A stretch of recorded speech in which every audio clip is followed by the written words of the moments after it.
Hi, I'm Mark from L&M Small Engine. Today we'll be tearing apart a 40 cubic inch Briggs&Stratton twin cylinder engine. It's rated at 20 horsepower. I took it out of a John Deere rider. It runs, but it just don't seem to have the power like it's supposed to. We're just going to tear it apart and see what's wrong with it, see if it's worth fixing. So hope you enjoy the video. Okay, I'll go and take the air filter cover off.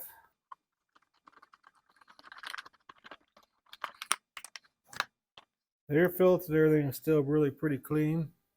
We'll go and take this flywheel cover off. That's like a 5/16.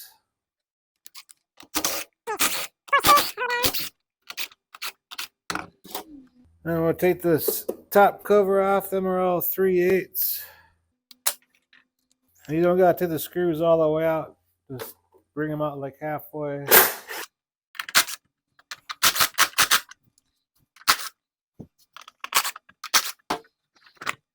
And that just slides off. We got a heck of a mouse nest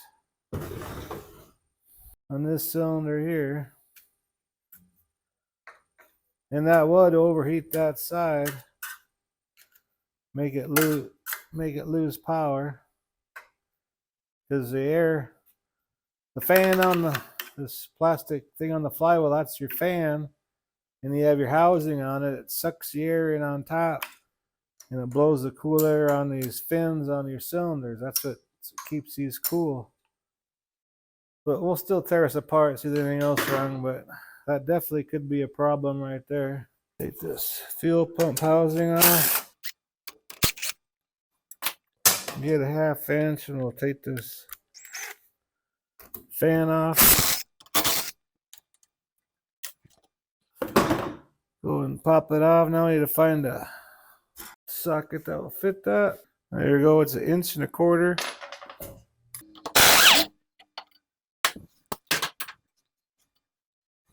This one might be stuck on there pretty good. A lot of rust on top of that.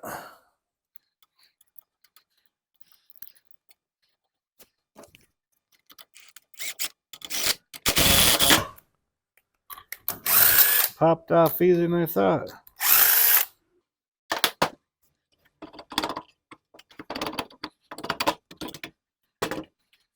You got all these magnets on here, and you have your alternator right here, and when that spins, it generates electricity. That's what charges everything. Is that right there? I'll go ahead and take this alternator off.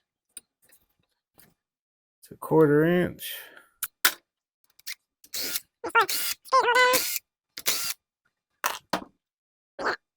Unhook the plug-in on the other side here.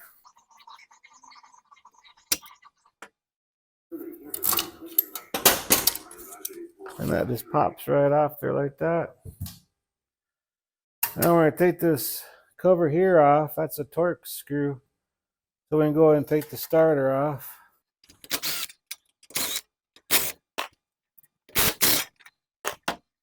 And there you go. You can get right to the starter. You know, you can take the starter off with all that on there, but it's a pain in the butt. Easy way to change starters is do exactly what we did right there.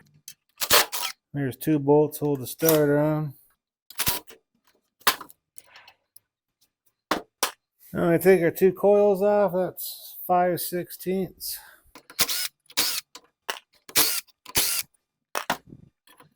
Unhook our kill wires. And if you're ever junking out one of these 2-cylinder Briggs&Strattons, save this kill wire system. It has one of these things in here that has something to do with don't let the power go back through. It's a one-way thing. Them go bad, and right now it's really hard to get these through Briggs&Stratton. Right now they're really behind on ordering them. So it's a good thing to save if you're tearing apart a motor for junk. Save that. Has like a diode in there or something like that. Okay, now we can go ahead and take our intake off. Okay, the bolts hold the intake on are 3/8. Need a long extension to get to them.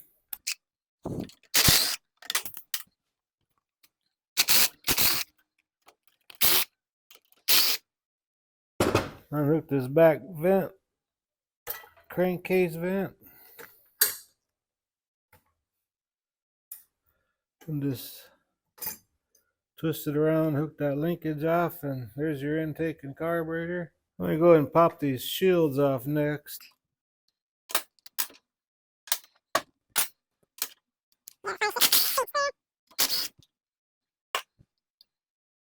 And all these shields, it just runs that air down to these cylinders to keep these cylinders cool. That's what all these tin pieces are on there for.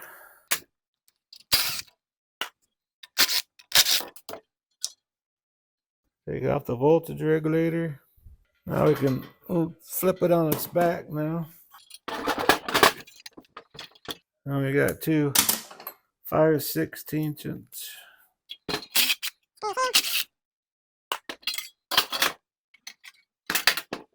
I don't know how good you can see this. If you look at the exhaust, this one here is burning good, but this one here burning really rich. Probably kind of hard to see on the camera, but this one here is burning good, and this one here is full of soot.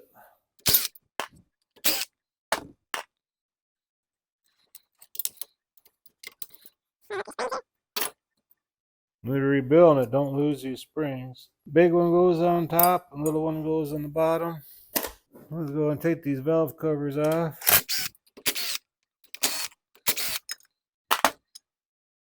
And the older motors, they had regular gaskets on them. The new ones, they just glue them on with glue. And on these here, they have aluminum one and a steel one. The steel one's for the exhaust, the aluminum's for the intake one. These are 1/2 inch bolts. Pop them off.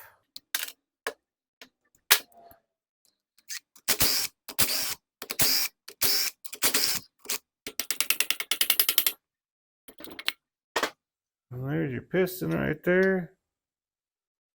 And you can see this side here is burning a little bit of oil. And don't lose these pins. Some slide right out.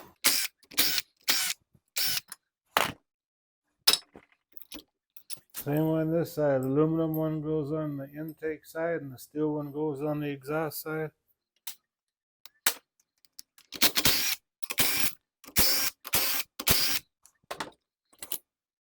And this side is burning oil too.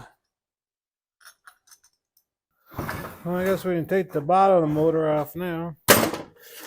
Right under here, there's this round metal right here, and these 3 5/16 screws. That's where the oil pump is.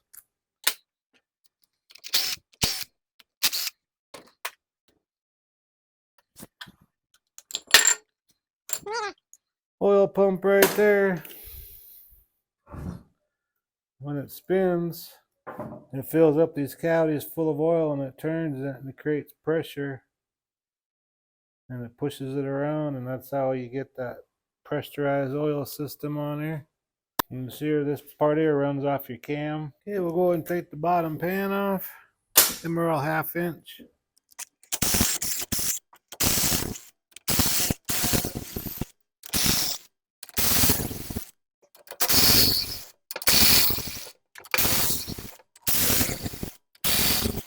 All right, kind of tap that a little bit.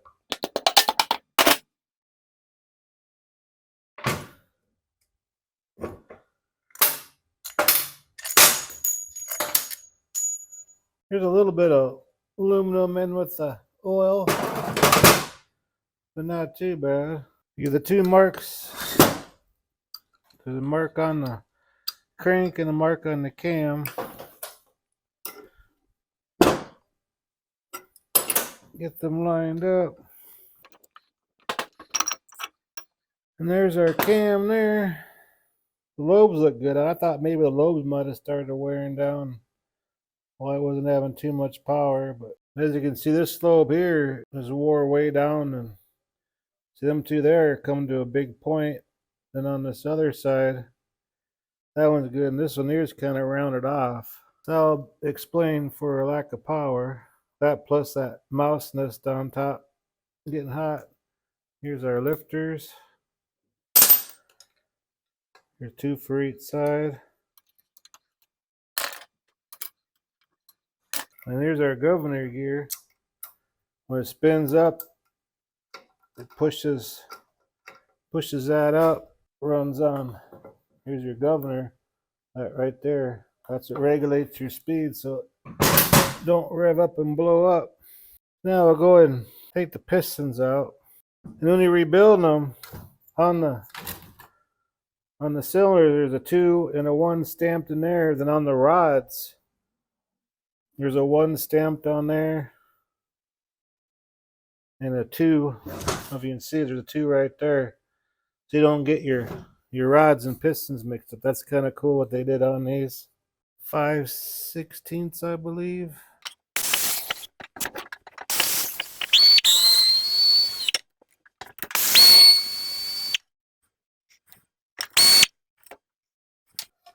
You don't want to damage your bearing or anything when you're doing this.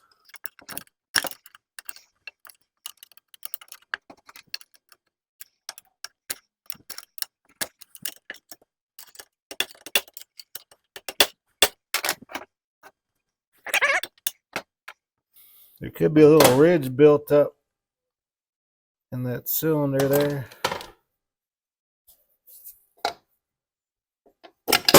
There we go. Pistons look good. You know, they're wearing good and everything. There's a really big lip built up right there. It still has good crosshatch in the cylinder, you know. Let's do this other side here.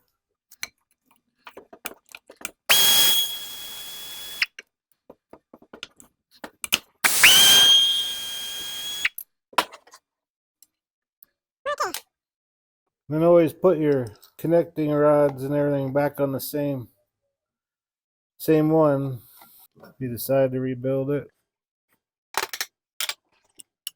See if this side pops out a little bit easier.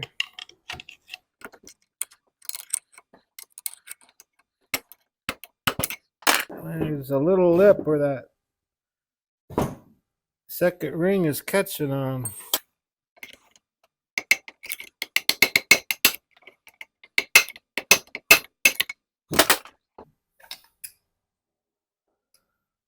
You can tell it was burning oil, you know. Definitely need a honing out job, but you can hear that clicking. That's that. Definitely needs honed out and new rings.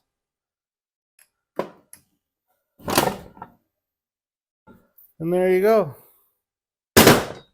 All tore apart. Well, anyways, I hope you enjoyed this video.